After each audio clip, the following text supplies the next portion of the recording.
지난주도 폭염과 폭우가 여전했습니다. 다들 안전하시고 평안하신지요? 생각보다 수해를 당하신 분들이 전국적으로 참 많은 것 같습니다. 위로의 말씀과 함께 조속히 모든 것들이 복구되고 또 회복되기를 진심으로 기도해 맞이 않으면서 이제 오늘 본문 말씀을 잠시 함께 생각해 보도록 하겠습니다. 내일이 광복 77주년이고 오늘은 그 기념주일인데 여러분, 유대인들에게도 광복절이 있죠. 우리는 일제치하에서 36년간 식민지 생활을 했지만 유대인들은 이집트, 애굽에서 무려 400년간 종살이를 하다가 해방이 됐습니다. 그래서 그날을 기념하며 지키는 유월절이 이를테면 유대인들의 광복절입니다. 그렇다면 유대인들의 광복절인 유월절, 무슨 뜻입니까? 넘어간다는 말 아닙니까? 그래서 영어로는 유월절을 패스오버라고 합니다. 히브리 말로는 페사흐, 헬란 말로는 파스카, 다 넘어간다는 뜻입니다. 뭘 넘어가요? 죽음의 사자가 문설주와 문인방에 어린 양의 피가 발린 유대인들의 집은 그냥 넘어가고 어린 양의 피가 없는 애굽 사람들의 집에는 들어가서 그 집의 장자와 짐승의 첫 새끼를 다 죽였지 않습니까? 그게 바로 하나님이 모세를 통해 애굽 땅에 내리신 10가지 재앙 가운데 맨 마지막 장자 재앙 아니었습니까? 끝까지 버티던 애굽 왕 바로가 결국은 그 마지막 재앙에 굴복해서 유대인들의 출애굽을 허용하지 않습니까? 그래서 유대인들은 애굽에서의 해방을 기념하는 광복절을 유월절로 명명하며 오늘날까지도 가장 성대한 절기, 가장 큰 민족의 축제로 지키고 있습니다. 자, 그렇다면 무려 400년을 애굽에서 종살이하던 이스라엘이 유월절 어린 양의 피로 그렇게 애굽에서 해방되어 기적같이 자유를 되찾았는데 비록 40년 동안 고된 광야 생활을 했을 망정 해방 이후 광복 이후에는 그들이 다 자유인들답게 당당하게 살았습니까? 애굽의 압제로부터 해방된 민족답게 책임적 주체로 살았습니까? 미안하지만 그들은 결코 그렇지 못했습니다. 출애굽을 한 이후에도 그들은 여전히 애굽의 망령에 붙잡혀 살았습니다. 심지어는 노예로 살던 애굽을 그리워하며 애굽의 추억 속에서 살았습니다. 다시 애굽으로 옛 노예 생활로 돌아가자며 작당하고 남을 선동하기까지 했습니다. 툭하면 애굽에서 먹던 고기와 마늘과 부추, 미나리 타령을 하며 모세와 하나님을 원망하기도 했습니다. 보십시오. 몸은 분명 애굽에서 해방이 됐는데도 신분은 이제 분명 자유인인데도 그들의 의식이나 정서나 기호는 아직 아니었습니다. 하기야 400년간이나 그 땅에서 노예로 살았는데 그 모든 게 하루아침에 다 청산이 되겠습니까? 이스라엘은 그 후에도 다시 70년간 바벨론에 잡혀가 포로 생활을 했습니다. 과거 애굽에서의 종살이만큼 길지는 않았지만 우리 민족의 일제 36년에 비하면 결코 짧은 세월이 아니었습니다. 그런데 이스라엘은 그때도 참 많은 걸 잃었습니다. 여러분, 주님이 이 땅에 계실 때 무슨 언어를 쓰셨을까요? 당연히 유대인들의 고유한 언어인 히브리어를 쓰셨을까요? 아니면 요즘 영어처럼 당시로서는 가장 세계화됐던 헬라어, 그리스 말을 쓰셨을까요? 아닙니다. 실제로는 아람어라는 바벨론 말을 쓰고 있었습니다. 얼마나 놀랍습니까? 주님이 이 땅에 오셨을 때는 이미 바벨론으로부터 해방된 지 500년도 더 된 시점이었는데 그때까지도 유대 서민들은 여전히 자기 나라 말을 못 쓰고 옛 바벨론 말인 아람어를 쓰고 있었던 겁니다. 애굽으로부터 400년 만에 또 바벨론으로부터 70년 만에 해방이 되어 이제는 자유인이 됐음에도 그들은 여전히 참된 자유를 누리지 못하고 옛 식민지 문화를 붙잡고 살았다는 얘기입니다. 그렇다면 오늘 우리들은 어떻습니까? 갈라디아서 5장 1절은 분명히 그리스도께서 우리에게도 자유를 주셨다고 했고 5장 13절은 너희가 자유를 위하여 주님의 부르심을 입었다고 했습니다. 그렇다면 여러분들은 지금 자유하십니까? 더 이상 그 어떤 것에 노예도 종도 아니십니까?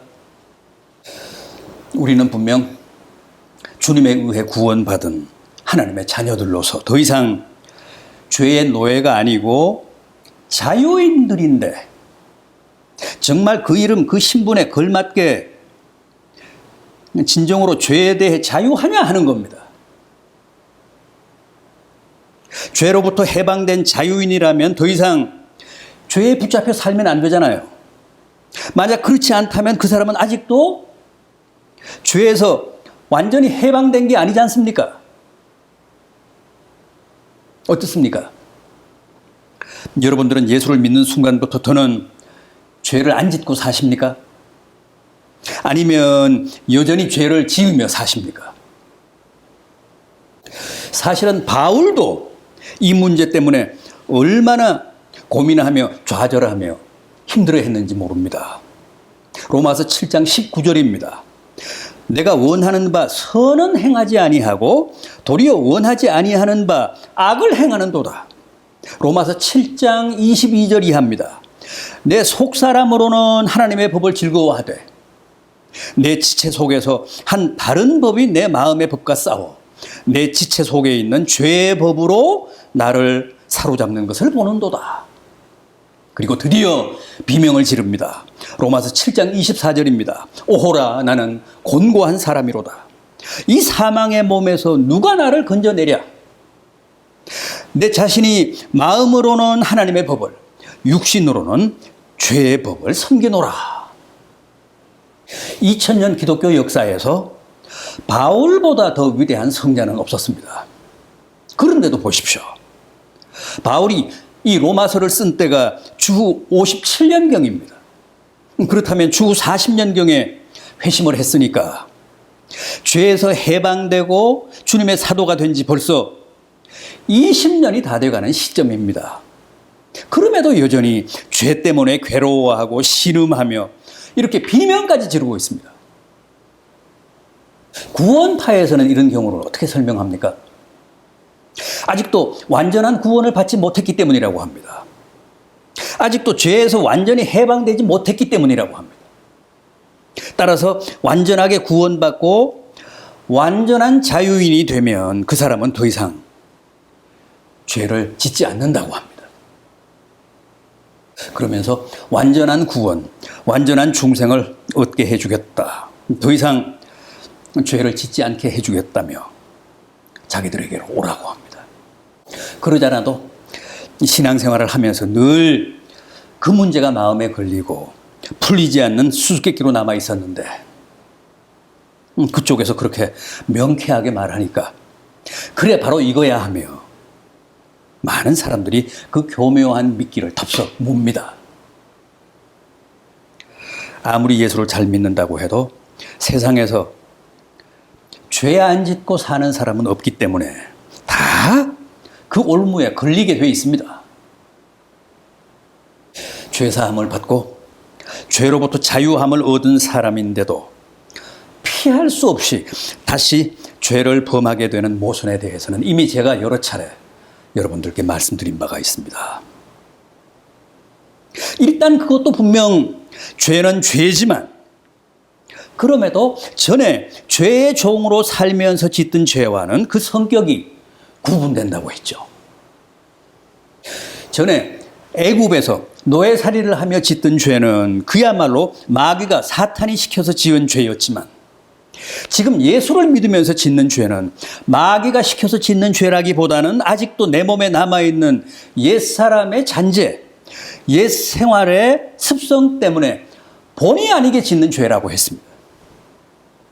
바울이 내가 원하는 바 선은 행하지 아니하고 도리어 원하지 아니하는 바 악을 행한다며 탄식했던 바로 그런 죄를 우리가 지금 계속 지으며 사는 겁니다.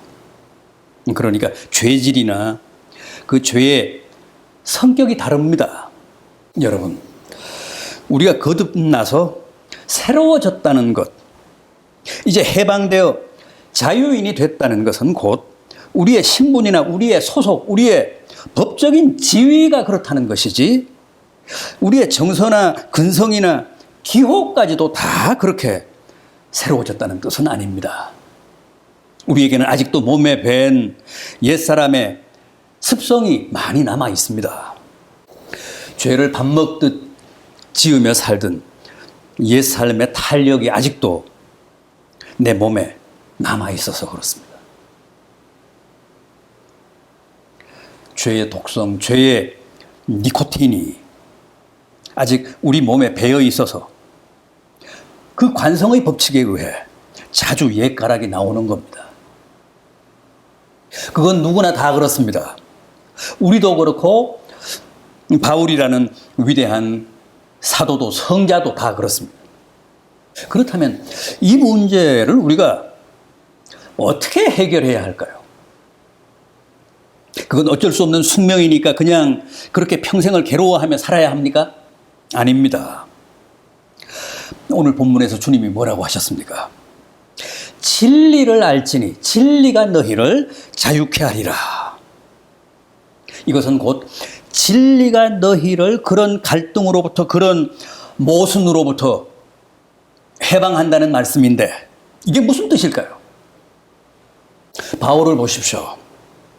기독교를 박해하다 극적으로 회심을 하고 주님의 사도가 됐음에도 불구하고 계속 죄를 짓는 자신의 모습을 발견하고 너무 실망하고 좌절한 나머지 로마서 7장 마지막 절까지도 비명을 지르며 괴로워하는데 놀랍게도 로마서 8장에 들어서면서부터는 완전히 달라진 모습입니다.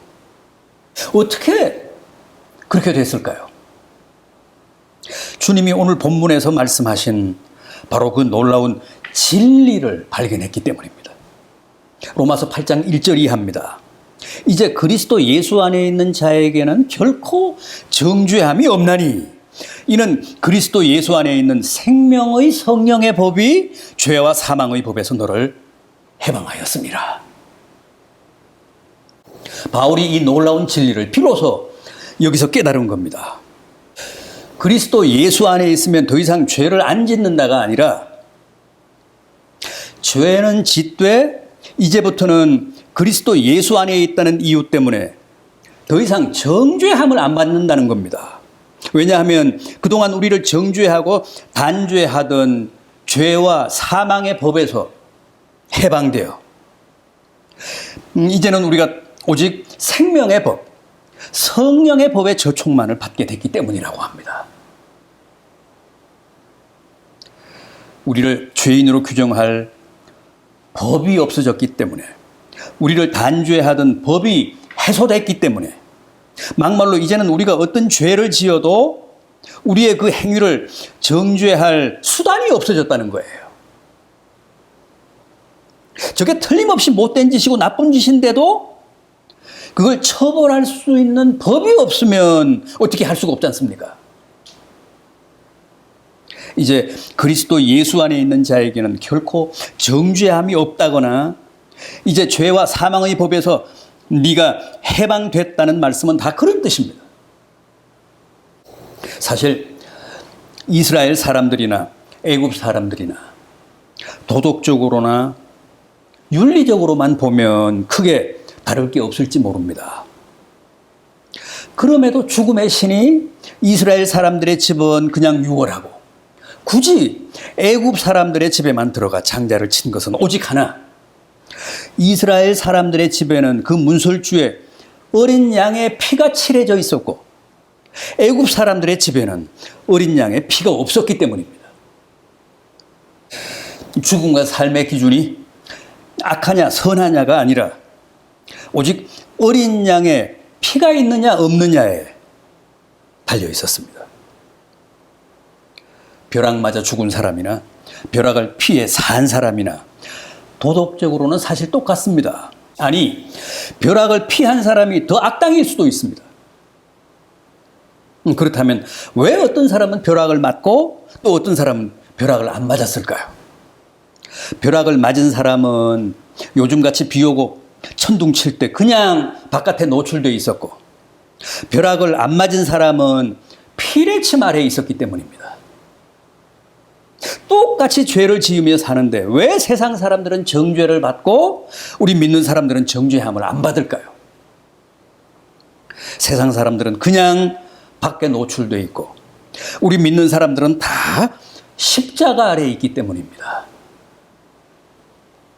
즉 소속이 다르기 때문이고 십자가 아래에 있기 때문이지, 이 사람은 더 악하고 저 사람은 더 선하기 때문이 아닙니다. 어차피 죄는 다 짓습니다. 본의 아니게 짓든 고의로 짓든 믿는 사람도 세상 사람들도 다 날마다 죄 지으며 삽니다. 그럼에도 우리 믿는 사람들에게는 더 이상 하나님의 진노와 심판의 벼락이 없는 이유는 십자가라 이름하는 피레침 아래에 있기 때문입니다. 주님이 진리를 알지니 진리가 너희를 자유케 하리라 하신 것은 바로 이 진리를 가리킵니다.